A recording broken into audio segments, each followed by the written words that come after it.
Hey everybody, welcome back. Matthew here. We are continuing on with the United States money supply, moving up the monetary stack. In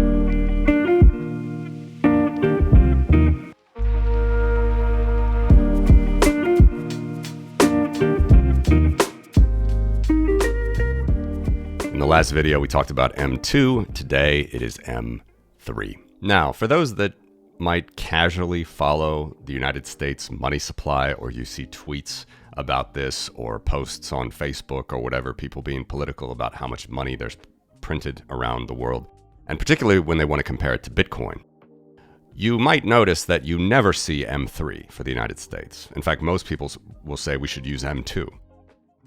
Why?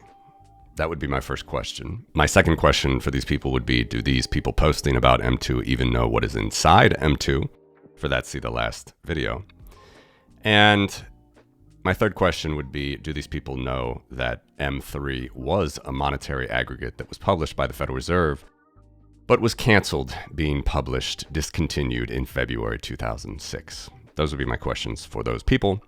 We're going to go through it. It's going to take a couple videos here because it gets more complicated. The United States, again, as I've talked about, ironically, as they were the progenitors of this money supply phenomenon in the world. In fact, Paul Volcker and many at the Fed in the 50s and the 60s, they started this trend of getting a hold of the nation's money supply.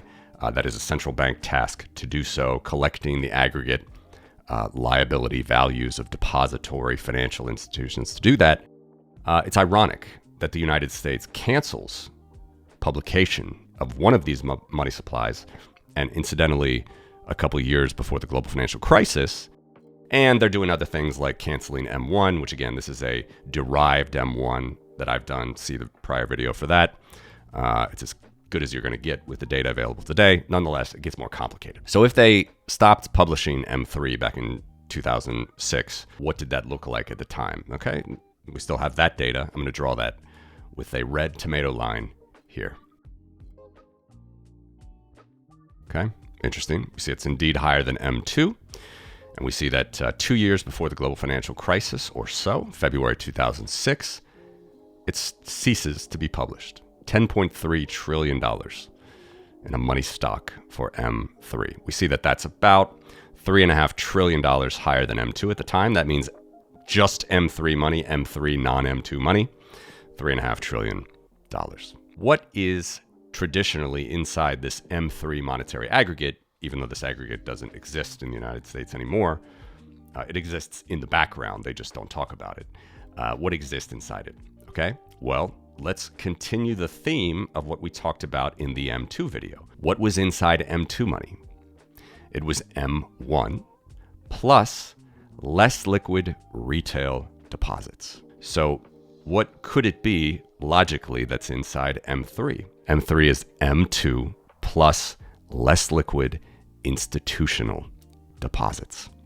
That's what it means. Similar components of M2, but some different ones as well. Okay, I'm going to tell you all four of them right now. The first is institutional time deposits. Second one is institutional money market funds. The third one is repurchase agreements. And the fourth one is Eurodollars. We're only going to talk about the first two in this video. Hope you're finding these videos creative and to the point when it comes to navigating the rough waters of the financial system. And I'm happy to share with you a platform that can do the same when it comes to getting a loan secured by your Bitcoin, and that is DeFi. DeFi is a non-custodial, Bitcoin-backed lending platform designed for people who want to borrow against their Bitcoin while maintaining full control. DeFi offers institutional-grade liquidity through independent lenders, allowing for high-volume loans of up to 5 years.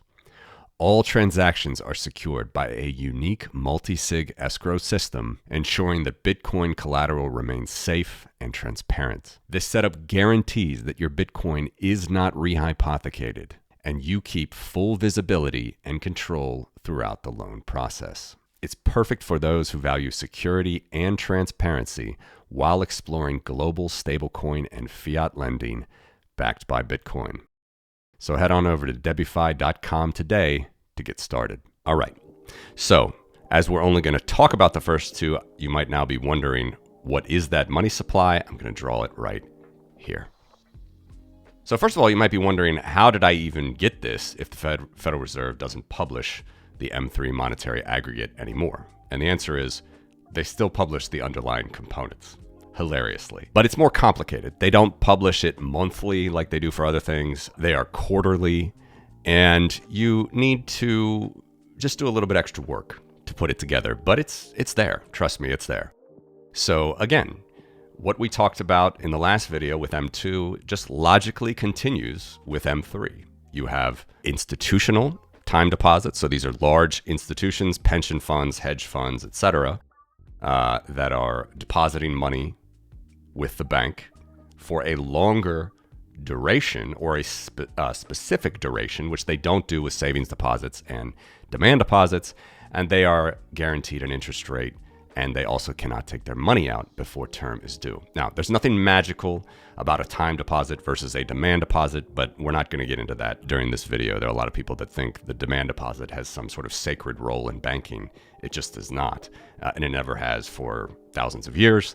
But a time deposit is a very explicit term where you, the lender, the depositor, lend your money to the bank with a specific term, and you will be penalized, dear depositor, if you take that cash out earlier. And then, of course, again, the second thing is the institutional money market funds. And this is similar to how M2 is retail money market funds. It's the same thing with M3. Okay, institutions, hedge funds, pension funds, they have money market fund balances when they want to be in cash, not in stocks. When they want to be in cash, not in bonds. But that cash is not a demand deposit. It's not a savings deposit. It's a money market fund. There are issuers of money market funds. They issue dollar balances, and then those dollar balances are held by other institutions when they want to be in cash.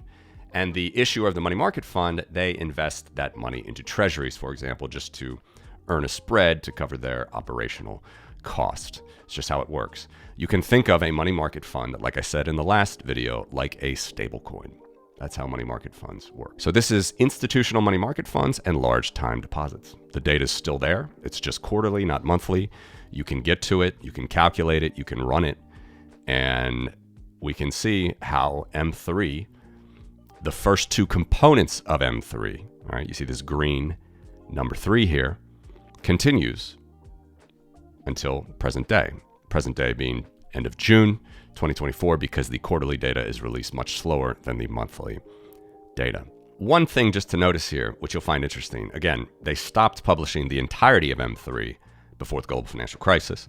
But we see here that M3 itself, just time deposits and institutional money market funds, really, it peaks at the global financial crisis. And it's increasing before and it decreases after. That is actually a noticeable trend that does not exist to the effect of M2 money, and it certainly doesn't exist to the effect of M1 money if you look at it from this altitude, all right? Which again, there's nothing sacred about the demand deposit. But we can see that M3 increases much faster. And isn't that interesting that the Federal Reserve stopped publishing M3 on the eve of the financial crisis, all right?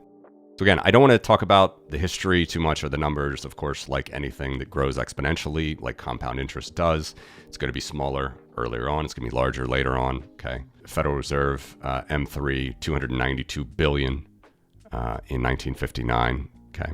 And if you take out repurchase agreements in Eurodollars, 291 billion at that time.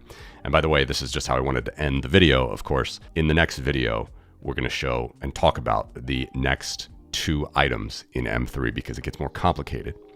All right. And that first one is repurchase agreements.